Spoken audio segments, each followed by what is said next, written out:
अस्सलाम वालेकुम स्टूडेंट्स जी। तो मैं आपका फिजिक्स टीचर मोहम्मद अमान कलीम। उम्मीद है आप सब लोग खैरियत से होंगे। तो बुक 1 का चैप्टर नंबर 7 ओसिलेशन हम लोगों ने शुरू किया हुआ था। तो उसका ये टॉपिक आज हमारे पास डिस्कस के लिए है, energy conservation in SHM. SHM का मतलब है सिंपल हार्मोनिक मोशन। तो आप लोगों ने सिंपल हार्मोनिक मोशन में बताना है कि एनर्जी कंजर्व रहती है। अब सिंपल हार्मोनिक मोशन में क्या होता है, बॉडी ऑसिलेटरी मोशन करती है, टू एंड फ्रो मोशन करती है फ्रॉम इट्स मेन पोजीशन। तो यहाँ पे मैं एक हॉरिजॉन्टल मैथ ब्रेक सिस्टम के साथ हूँ जो कुछ इस तरह से है। मैं पहले इसमें एक्सप्लेन करता हूँ कि किस तरह से ये एसएचएम को परफॉर्म करता है, सिंपल हार्मोनिक मोशन को परफॉर्म करता है। तो एक हॉरिजॉन्टल मैथ ब्रेक सिस्टम लिया हुआ है और उसको एक मैथ के साथ बांधा हुआ है। अब इस स्प्रिंग को हम लोग स्ट्रेच करते हैं इसकी एक्सट्रीम पोजीशन पे ले जाके, और इसकी एक्सट्रीम पोजीशन पे हम लोग इसको बहुत स्टेडी लेके जाते हैं। इसको आहिस्ता से लेके जाने का मतलब ये है कि इसका एक्सेलरेशन 0 होता है at extreme position, because acceleration is change in velocity और चेंज इन डिस्प्लेसमेंट। तो जब आहिस्ता से लेके जाएंगे तो इसका मतलब है चेंज नहीं हो रहा है, यूनिफॉर्म हमें लग रहा है कि वो यूनिफॉर्मली जा रहा है। तो इस वजह से वहां पे उसका एक्सेलरेशन 0 हो जाता है एट एक्सट्रीम पोजीशन। यहां पे इसका एक्सेलरेशन 0 हो जाता है। अच्छा, अब जब स्ट्रेच हम लोगों ने किया और इसको दोबारा छोड़ा तो स्प्रिंग ने अपने अंदर रिस्टोरिंग फोर्स कर दी। अब रिस्टोरिंग फोर्स जो है वो ऑपोजिट टू दिस फोर्स है। रिस्टोरिंग फोर्स की वजह से बॉडी मेन से फिर बैक की तरफ आती है और ये भी इसका एक्सट्रीम पोजीशन है। ये मेरे पास टू मोशन है और ये फ्रॉम मोशन। तो that's called to and from motion means oscillatory motion. तो इस तरह से ऑसिलेटरी मोशन में इस तरह से जो बॉडी मोशन को परफॉर्म करती है, मेन से एक्सट्रीम, एक्सट्रीम से मेन और फिर एक्सट्रीम की तरफ, तो इसको हम लोग कहते हैं सिंपल हार्मोनिक मोशन। अब इसकी डिफरेंट प्रॉपर्टीज थी। एक्सेलरेशन डिस्प्लेसमेंट के डायरेक्टली प्रोपोर्शनल होता है, तो वो हम लोगों ने डिस्कस किया था। लेकिन यहाँ पे मैं आज बताने वाला हूँ कि एक्सट्रीम पोजीशन के ऊपर इसकी पोटेंशियल एनर्जी क्या होगी, मेन पोजीशन के ऊपर इसकी पोटेंशियल या काइनेटिक एनर्जी क्या होगी। तो इस तरह से हम लोग देखेंगे कि क्या एनर्जी कंजर्व रहती है इन एसएचएम। और एसएचएम के लिए मैंने एक हॉरिजॉन्टल मैथ स्प्रिंग सिस्टम को ले लिया है। सिंपल पेंडुलम इसकी एग्जांपल है, हम लोग जिससे मर्जी कर सकते हैं, लेकिन मैंने हॉरिजॉन्टल मैथ स्प्रिंग सिस्टम से किया। तो हमने हॉरिजॉन्टल मैथ स्प्रिंग सिस्टम से बताना है कि एनर्जी कंजर्व रहती है सिंपल हार्मोनिक मोशन में जी। तो सिंपल सी अरेंजमेंट है आप लोगों के सामने। तो अब मैं इसकी इंस्टेंटेनियस पोटेंशियल एनर्जी को देखने वाला हूं कि वो क्या है। तो इंस्टेंटेनियस पोटेंशियल एनर्जी के लिए मुझे बेसिकली यहां पे वर्क कैलकुलेट करना है। तो वर्क के लिए आप लोगों के पास फार्मूला है W = F ⋅T। अब ये वर्क कैलकुलेट करना है और ये जो वर्क है, ये वर्क जो कैलकुलेट होगा ये in the form of potential energy है। अब ये बेसिकली जो है बाद में पोटेंशियल एनर्जी बन जाएगी। तो मुझे यहाँ पे फोर्स को मेजर करना है और डिस्प्लेसमेंट का मुझे पता है क्या है। डिस्प्लेसमेंट मेरा यहाँ पे x नॉट है एक्सट्रीम पोजीशन से मेन के लिए मेरे पास डिस्प्लेसमेंट x है, लेकिन मेन के ऊपर जो मेरा डिस्प्लेसमेंट है वो 0 है। बॉडी खड़ा है, body still not move at mean position, लेकिन बॉडी जब मूव करना शुरू कर देगा तो एक्सट्रीम पोजीशन के ऊपर उसकी डिस्प्लेसमेंट मैक्सिमम हो जाएगी, जिसको मैं x नॉट से शो कर रहा हूं। तो आप लोगों को बेसिकली यहां पे फोर्स कवर करनी है और वो फोर्स एवरेज फोर्स है। Average force F। तो एवरेज फोर्स किस तरह से कैलकुलेट करते हैं, फोर्स एट मेन पोजीशन। तो आप लोगों के पास सेकंड न्यूटन लॉ है। जब हमारे पास एक्सट्रीम मेन पोजीशन है, जब हमारे पास मेन पोजीशन होगी तो वहां पे उसके पास फोर्स क्या लगेगी। एक तो मेरे पास ये फार्मूला और दूसरा जैसा कि आप देखते हैं यहाँ पे स्प्रिंग के साथ अटैच है मैश। तो स्प्रिंग के केस में आप लोग यहाँ पे हुक्स लॉ से भी कर सकते हैं F = kx। अब मेन पोजीशन पे डिस्प्लेसमेंट नहीं है एट मेन पोजीशन, आपके पास x जो है वो 0 है because body still not move या body at rest at mean position. तो वहां पे आपके पास जो फोर्स आ रही है वो 0 है।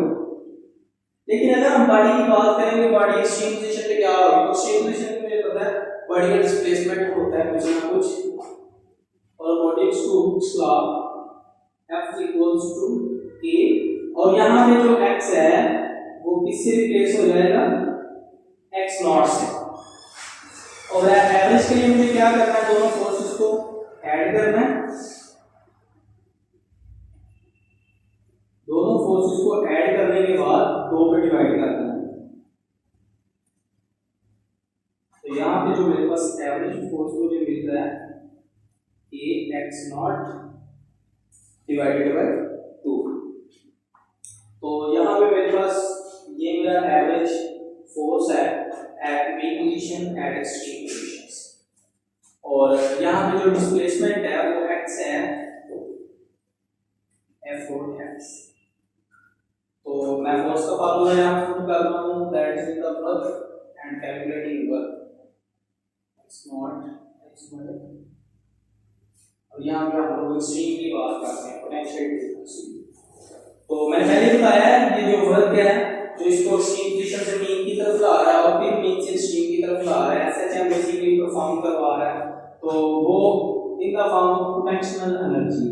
तो इंस्टेंटेनियस पोटेंशियल एनर्जी का फार्मूला 1/2। अच्छा, मैं यहाँ पे इसको डिस्प्लेसमेंट ही रखता हूँ क्योंकि बाद में मैंने इसकी डिफरेंट फॉर्म्स को देखना है, हाफ kx। अब ये जो पोटेंशियल एनर्जी हम लोगों ने कैलकुलेट की है एट मेन पोजीशन देखेंगे, इसका भी इस तरह का एट एक्सट्रीम पोजीशन देखेंगे ये किस तरह वैरी करती है। तो आप लोगों को पता है एट मेन पोजीशन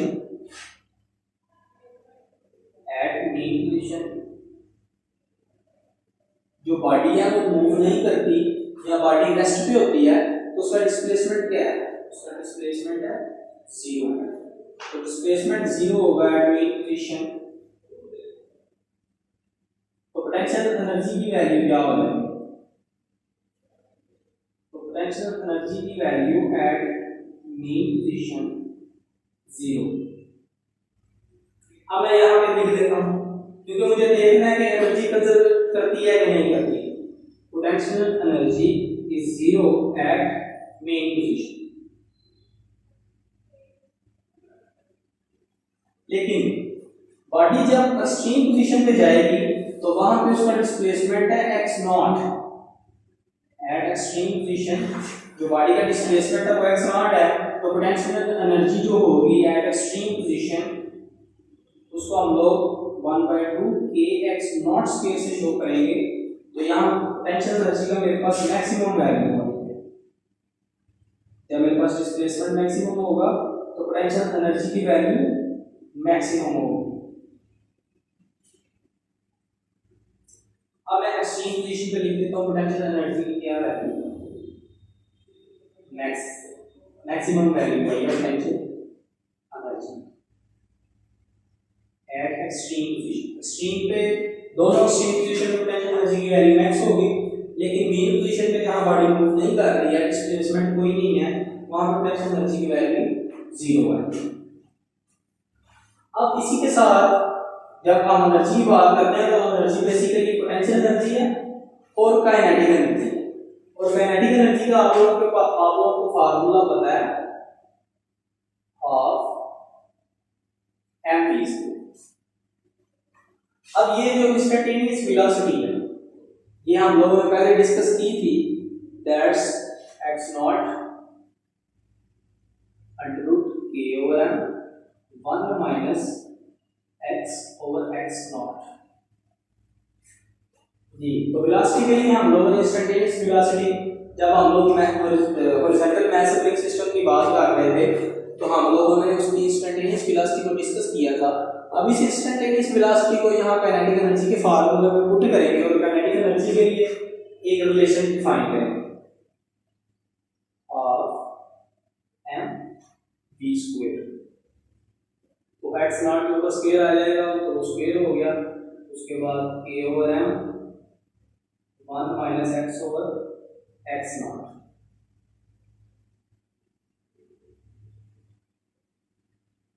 अब ये अंडर स्क्वायर की वजह से कैंसिल हो गया, ये वाला इस एम से कैंसिल है। तो जो मेरे पास फाइनल काइनेटिक एनर्जी के लिए एक्सपीरियंस है और रिलेशन है हाफ के x not square 1 minus 1 over x not. अब ये इंस्टेंटेनियस काइनेटिक एनर्जी है और हम लोग काइनेटिक एनर्जी का बिहेवियर डिस्कस करने वाले हैं कि मेन पोजीशन पे क्या होगी और एक्सट्रीम पोजीशन पे क्या होगी। सबसे पहले बात करते हैं मेन पोजीशन की। तो मेन पोजीशन पे मेरा जो डिस्प्लेसमेंट है वो 0 है, डिस्प्लेसमेंट 0 है। तो देखते हैं काइनेटिक एनर्जी किस तरह से बिहेव करती है कि x नॉट स्क्वायर 1 माइनस 0, तो 0 ओवर समथिंग 0 और ये बाकी से मल्टीप्लाई होगा। तो मेरे पास काइनेटिक एनर्जी का ये फार्मूला बच गया एट मेन पोजीशन।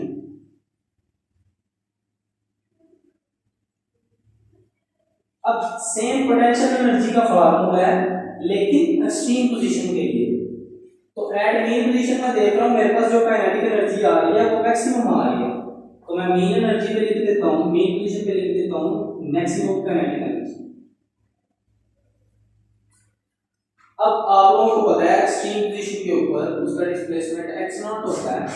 तो एट एक्सट्रीम पोजीशन हम लोग अब देखेंगे कि काइनेटिक एनर्जी का बिहेव किस तरह से है। x equals to x not इस फार्मूला में instantaneous value of kinetic energy में x equals to x not put करते हैं तो इस जगह पे x equals to x not place हो जाएगा।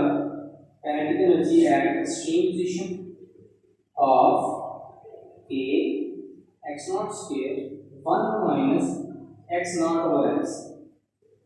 x को x नॉट से रिप्लेस कर दिया एक्सट्रीम पोजीशन की कंडीशन से, तो ये x नॉट इस x नॉट से कट जाएगा, यहां पे वैल्यू आ जाएगी 1 माइनस 1। अब that's remarkable results tell us another story. जो काइनेटिक एनर्जी है एट एक्सट्रीम पोजीशन 1 माइनस 1 0 और सारी की सारी काइनेटिक एनर्जी जो एक्सट्रीम पोजीशन के ऊपर है वो हमें मिल रही है 0। एक्सट्रीम पोजीशन के ऊपर जहां पे मेरे पास पोटेंशियल एनर्जी मैक्सिमम थी वहां पे मेरे पास काइनेटिक एनर्जी थी वो 0 थी। अब हम लोगों ने एनर्जी कंजर्वेशन देख ली है। एनर्जी कंजर्वेशन ये है, law of conservation of energy हमें बताता है कि एनर्जी को हम क्रिएट नहीं कर सकते और एनर्जी को हम लोग तबाह भी नहीं कर सकते, उसको बना नहीं सकते और उसको खत्म नहीं कर सकते, लेकिन एनर्जी को एक फॉर्म से दूसरी फॉर्म में कन्वर्ट कर सकते हैं। तो आप लोगों ने देखा किस तरह है हॉरिजॉन्टल मास सप्लाइंग सिस्टम जो कि एसएचएम में है, जो सिंपल हार्मोनिक मोशन को परफॉर्म कर रहा है, उसमें एनर्जी कंजर्व हो रही है, एनर्जी कंजर्व हो रही है। सिर्फ उसने खुद को चेंज किया है, जहां पे पोटेंशियल एनर्जी मैक्सिमम थी वहां पे काइनेटिक नहीं थी, जहां पे पोटेंशियल एनर्जी 0 थी वहां पे काइनेटिक एनर्जी मैक्सिमम थी, और जहां पे पोटेंशियल एनर्जी थी वहां पे काइनेटिक एनर्जी थी। तो आप लोगों ने देखा है किस तरह से हम लोग एनर्जी कंजर्वेशन को डिस्कस किया इन सिंपल हार्मोनिक मोशन। और सिंपल हार्मोनिक मोशन में हम लोगों ने एग्जांपल डिस्कस किया हॉरिजॉन्टल मास सप्लाइंग सिस्टम की। आप हॉरिजॉन्टल मास सप्लाइंग सिस्टम के साथ सिंपल पेंडुलम की भी कर सकते हैं, बिकॉज़ दोनों का एक ही सेम है। से रूल क्या है सिंपल हार्मोनिक मोशन का, acceleration is directly proportional to displacement at any instant, और उसकी डायरेक्शन हमेशा मीन की तरफ होती है। तो हॉरिजॉन्टल में मैंने आप लोगों को डिस्कस किया किस तरह से वो एसएचएम को परफॉर्म कर रहा था, और इससे जो पिछला लेक्चर था उसमें हम लोगों ने सिंपल पेंडुलम को ब्रीफली डिस्कस किया था, वो किस तरह से सिंपल हार्मोनिक मोशन को परफॉर्म करता है, उसका लिंक आप लोगों को डिस्क्रिप्शन में मिल जाएगा। Okay, thank you.